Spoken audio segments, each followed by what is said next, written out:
the incident with the Polish airspace involved more than 20 Russian drones being flown in. So when it's one or two, you can possibly say it was a mistake.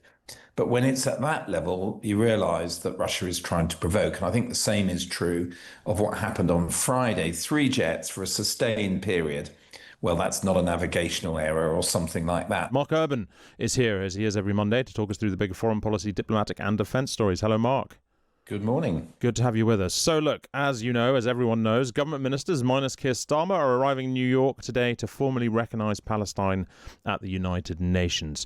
Mark, make sense of this one for us. Will this change much in the Middle East? Will this change much with our relationship with Israel? Will it do good? Will it do harm? How should we understand this? I personally don't think it will make a huge amount of difference. I know that's a bit of a damp squib of an answer to get us off to a start on a Monday morning. Look, the Israelis obviously don't like it. They say it's rewarding terrorism. I'm not sure I buy that. So many other countries have recognized Palestine as a state over the years. I think it's largely symbolic when one thinks of the pretty dreadful state of security and conflict and everything that's going on in both the West Bank and Gaza, to think that the Palestinians are able to exert any kind of authority that we would associate with statehood. Then I think the logic that's been put forward, I mean, if you talk to people, as it were, on background, rather than the public declarations, I think the key thing that the UK, French, Australian, Canadian, other governments are trying to do is to say to the Israelis, look, we know the Netanyahu government has now publicly disowned the two-state solution. In other words, Israel and a Palestinian state living side by side, which for decades has been the diplomatic approach to how you best solve this conflict. And therefore, we're saying to you, we're putting you on notice that the things you do to try and make a two-state solution impossible now will cause more and more friction and difficulties with us. That's effectively what the logic is. And I can see that logic, but I really don't know whether it will have the desired effect on the Netanyahu government. The Israeli Prime Minister himself has said that the tail end of this week, he's going to reveal his response to this. Now, there's been a lot of speculation that he will use this Western action as a sort of pretext to annex parts of the West Bank, which would once again make the achievement of a two-state solution much harder in practical terms. Israeli diplomatic sources warned over the summer that formally recognising Palestine would have severe consequences for the UK's security and defence relationship with Israel, with the Netanyahu government. Does that sound real? If so, what would that include? How important is our security relationship with Israel to us, if not to Israel? Yeah, I mean, look, one of the things that I think gets lost in a lot of this public debate, because a lot of people feel very strongly about the Palestinian issue, they are very exercised about the UK supplying weaponry or intelligence to the Israelis. It's become a big theme of the activism, the pro-Palestinian activism. I find it odd, because the British defence supplies to Israel are pretty trivial. About £18 million worth in 2024, which is about 1% of what they spend on defence. Clearly, the Americans and the Germans are much more significant as suppliers of weaponry. The other side of this is that the UK buys a lot more than that from Israel, hundreds of millions. And the general perception in the UK armed forces is that the Israelis have got a lot to tell us about how modern warfare is fought. For example, their campaign against Iran. And they've got not just the know-how, but the technology. And therefore, the UK armed forces want to retain access to both of those.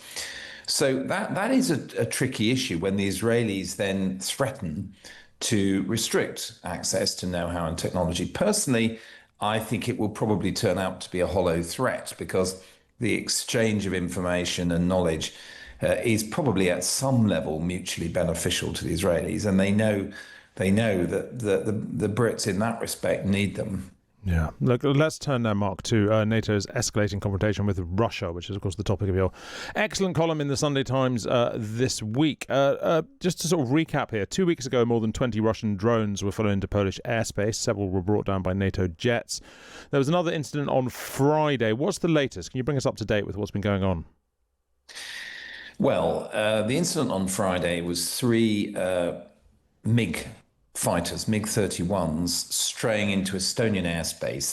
They basically crossed over an island in the Baltic, which is just to the north of Estonia, and staying in Estonian airspace for about 12 minutes. So it wasn't just a sort of inadvertent infringement.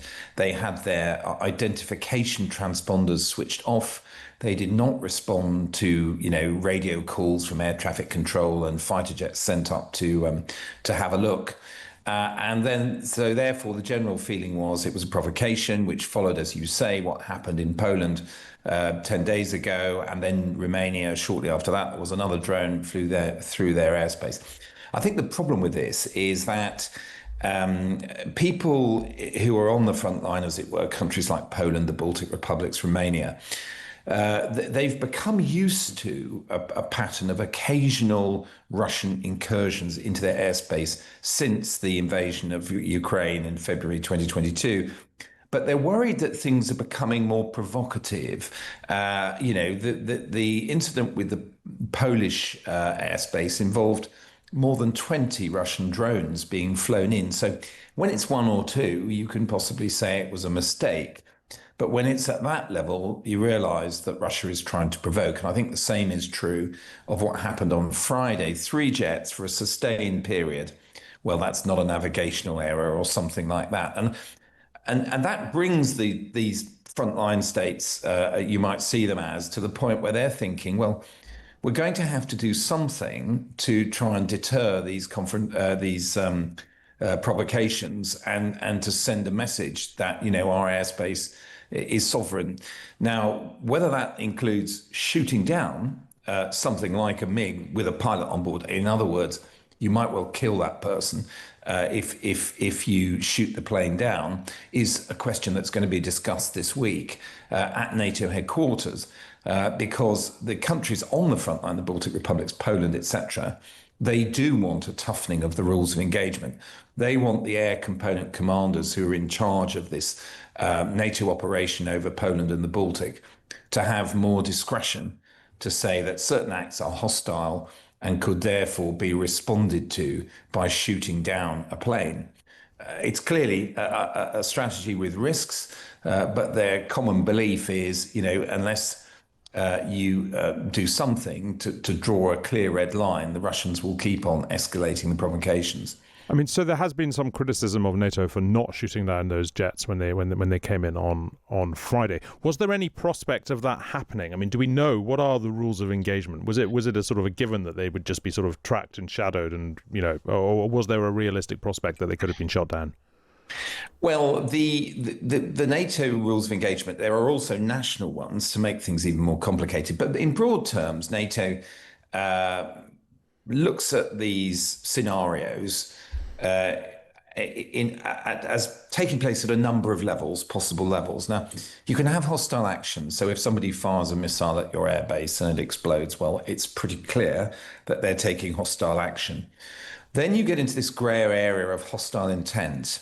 So you could have a scenario, let's say, for example, now the Swedes sent up some fighters on Friday to have a look at these MiGs.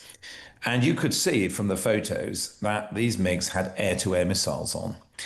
If the MiGs had bombs for dropping against ground targets or missiles for the same purpose, you might say, okay, this is now getting very dangerous because they're flying into our airspace with the means to attack us. Is this hostile intent? Should we therefore allow the pilots to shoot them down? And that essentially was a question that was answered no on Friday, and partly because of the way the planes were armed. They weren't armed for an attack mission. But it's a grey area, and frankly, I think one can understand why you would be pretty reluctant to give that order to shoot, given the consequences that might unfold. But on the other hand, it's fairly clear from this pattern of recent events that Russia is deliberately raising the tensions and provoking these kinds of confrontations in the air. And therefore, there's that feeling among many in the Baltic region that something has to be done. Why would Russia be doing this? I mean, there's, provoking tensions, raising tensions, harassing, testing NATO. I understand all of that on a kind of theoretical levels, but in sort of practical terms, what does Russia have to gain from this? Unless we assume that Russia is planning an invasion of, an invasion of other countries from sort of, from Poland or in the Baltic states. How does it actually benefit Vladimir Putin and his aims to sort of to be harassing NATO in this way?